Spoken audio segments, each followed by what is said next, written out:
je vous propose de voir comment déposer du contenu sur Padlet et de voir également quel type de contenu vous pouvez déposer. Alors pour déposer du contenu, c'est très simple. On utilise le bouton en bas à droite, le plus rose, qui se transforme en crayon lorsque je suis dessus. Un clic et j'ai ici un post qui est disponible. Autre possibilité, un double clic ou une double tape sur l'écran, Padlet, n'importe où. Ici, je fais double clic, voilà, j'ai une nouvelle publication. Alors, à partir du moment où je vais indiquer du contenu ici sur Padlet et l'enregistrer, il va être stocké sur un serveur qui est un serveur appartenant à Padlet. Il est donc important de faire attention au contenu que vous allez déposer ou que vous allez demander à vos élèves de déposer pour respecter donc le RGPD et également tous les droits d'image. Ici, on va indiquer par exemple un titre. Voilà, et je peux indiquer en dessous du contenu. Donc ce sont ici des données texte, mais même une donnée texte peut contenir des données personnelles type un nom ou un prénom. Vous avez ensuite la possibilité de déposer des contenus médias ou autres. On a ici 4 raccourcis qui sont les plus fréquemment utilisés. On va regarder le premier qui s'appelle charger. Il vous permet de déposer sur Padlet une ressource qui est stockée actuellement sur votre appareil. Donc on va cliquer sur charger, sélectionner un fichier pour aller chercher le dossier dans mon appareil, mais vous voyez aussi qu'il me propose les dernières photos que j'ai, dernières photos ou vidéos d'ailleurs, que j'ai téléchargées sur d'autres Padlet. Et il vous précise que ces données sont bien stockées sur un Padlet Drive. Voilà pourquoi j'insistais sur le fait que ces données, il faut faire attention à ce que vous déposez, elles sont stockées sur un autre serveur. Donc moi je vais aller faire sélectionner un fichier, et je vais déposer une vidéo sur mon Padlet. Ici j'ai un message d'erreur. Ce message d'erreur précise que ma vidéo est trop lourde. Elle ne peut être déposée sur Padlet parce qu'elle dépasse 10 mégaoctets. 10 mégaoctets, c'est la limite autorisée en mode en compte gratuit. Si vous êtes sur un compte payant, vous aurez le droit à 250 mégaoctets, ce qui n'est pas mon cas, donc je dois me limiter à 10 mégaoctets.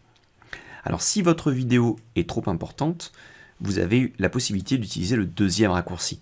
En fait, ici, on peut proposer un lien vers du contenu, et on va le regarder juste après.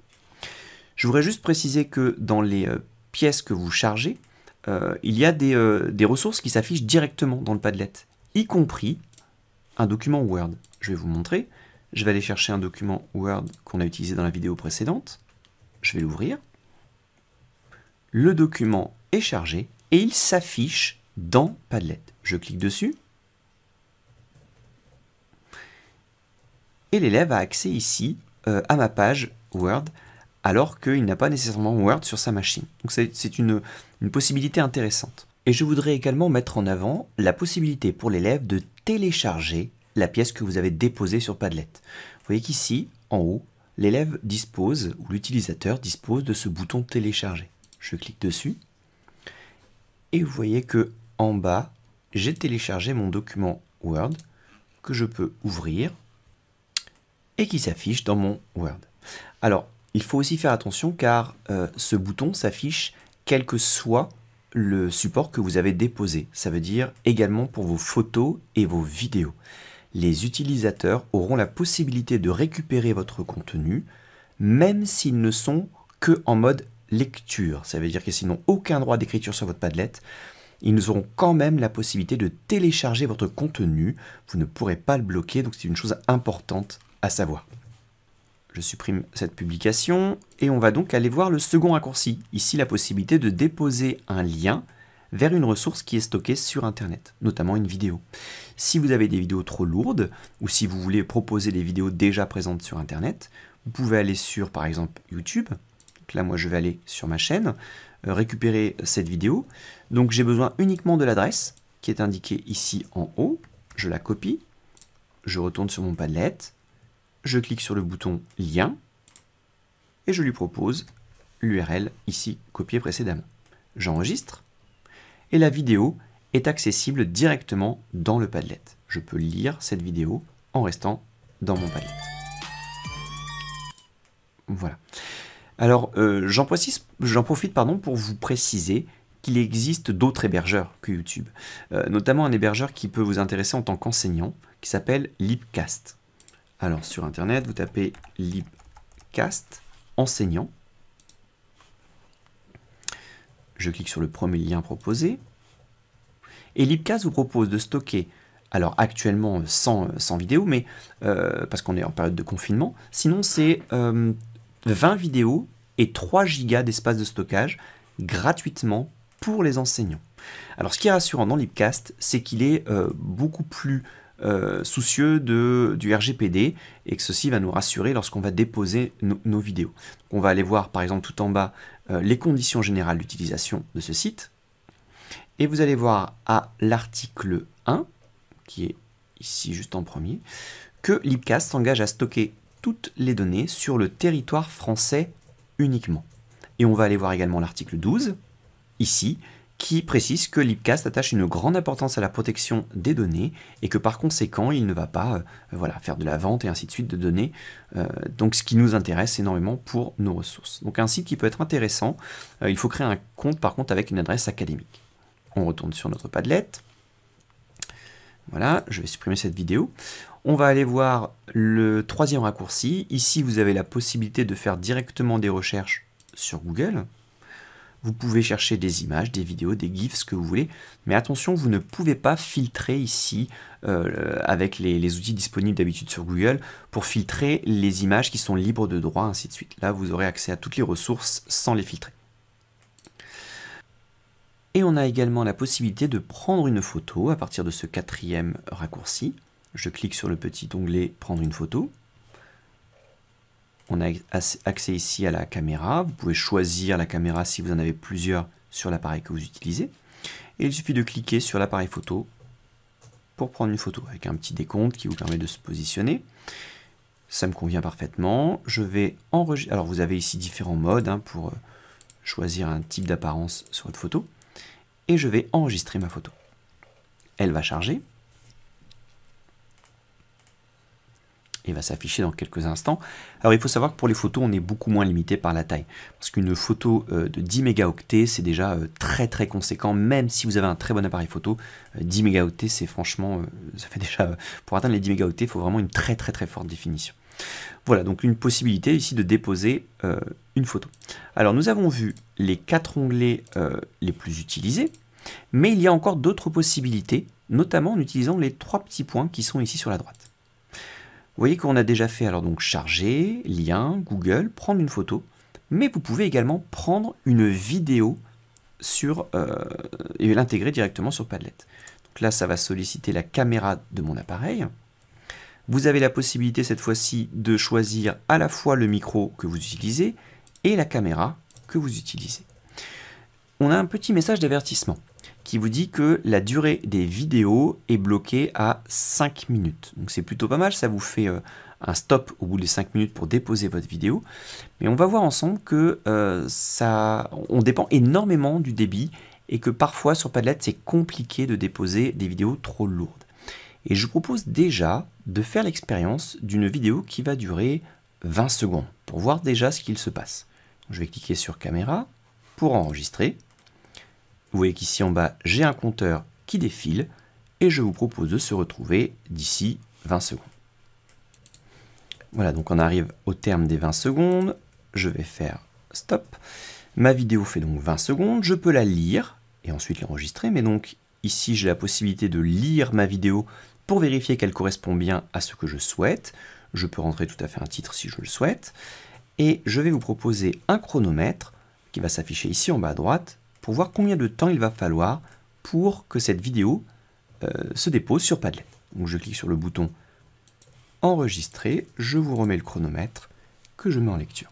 Voilà, donc il aura fallu plus de 3 minutes et 44 secondes pour pouvoir déposer ma vidéo qui fait, elle, 20 secondes. C'est une méthode qui est régulièrement peu fonctionnelle et qui aboutit même parfois à des échecs. Il vous proposera alors au moment de l'échec d'éventuellement, parce que je dis c'est pas à chaque fois en plus, donc éventuellement, de finalement récupérer la vidéo que vous étiez en train de filmer. Donc cette méthode n'est pas la plus pratique. Ce que je vous conseille, c'est de finalement filmer avec votre appareil et ensuite de charger la vidéo avec le bouton charger.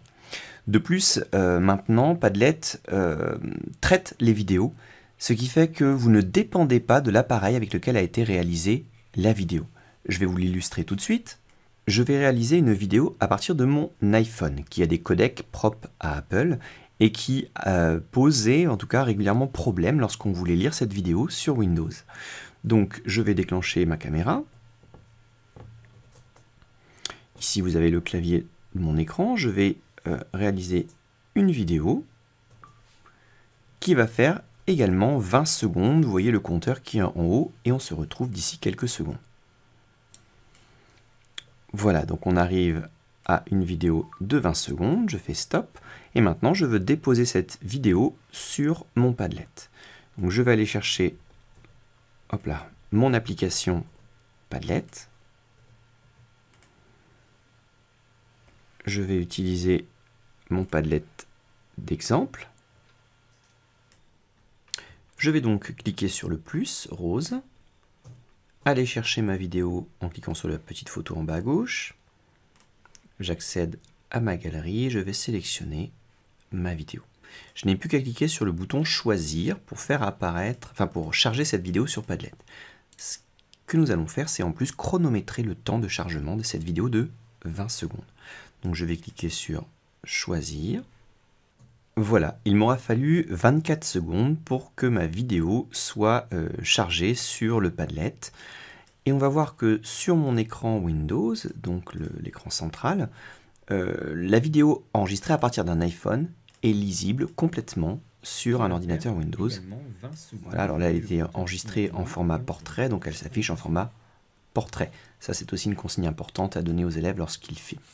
Donc il nous reste encore quelques possibilités, notamment celle d'enregistrer la voix. Là pour le coup ça fonctionne très bien, d'enregistrer en direct. Vous pouvez cliquer sur le bouton enregistrer, alors là vous avez le droit jusqu'à 15 minutes. Vous voyez que vous pouvez également sélectionner ici votre micro pour choisir la source d'enregistrement. Vous appuyez sur le bouton micro. Ici je suis en phase d'enregistrement, donc je vais vous faire une source audio qui va durer 20 secondes et on se retrouve, là encore une fois, au bout de 20 secondes. Voilà, j'ai donc fait un enregistrement de 20 secondes, je vais l'enregistrer, j'ai la possibilité de l'écouter avant de l'enregistrer, je clique sur enregistrer, j'en profite pour démarrer très vite le chronomètre pour que vous puissiez voir le temps de chargement d'un audio qui dure 20 secondes. Vous voyez, c'est très rapide. Au bout de 7 secondes, alors je démarre un petit peu en retard, on va arrondir à 10, j'ai téléchargé mon audio qui durait lui 20 secondes. C'est beaucoup plus rapide que de la vidéo. Et enfin, il nous reste quelques petites choses que je ne vais pas détailler. Là, la possibilité de dessiner en fait sur un tableau blanc. Ici, d'intégrer un lieu sous forme de carte. Cette dernière partie peut être intéressante. La possibilité d'intégrer un Padlet dans un Padlet. Vous auriez en fait un premier Padlet qui regrouperait en fait l'accès à différents autres Padlets. Pour ce faire, il vous faut juste un lien de vos autres Padlets. Quand je clique ici, voilà, il me donne accès en fait à tous les Padlets que j'ai déjà réalisés. Alors moi j'en ai beaucoup. En version gratuite, on a le droit à 3 Padlets. Donc là, il n'y en aura que 2 de disponibles. Mais en fait, l'intégration d'un Padlet dans un Padlet se passe également très bien par le deuxième raccourci qui est l'intégration du lien. Je clique ici et je vais pouvoir déposer directement ici le lien de mon Padlet. Donc on va utiliser l'autre Padlet que nous avions créé pour le groupe 2, celui-ci. Je copie l'adresse en haut, l'URL. Je retourne sur mon Padlet et je vais lui donner l'adresse de mon Padlet. Enregistrer, c'est très rapide. Et maintenant, lorsque je vais cliquer sur cette image, c'est en fait un lien pour accéder à mon autre Padlet. Vous voyez, je clique dessus et je suis redirigé vers mon autre Padlet. Ça fonctionne vraiment très très bien. Voilà, on a fait le tour de toutes les possibilités de Padlet pour déposer du contenu.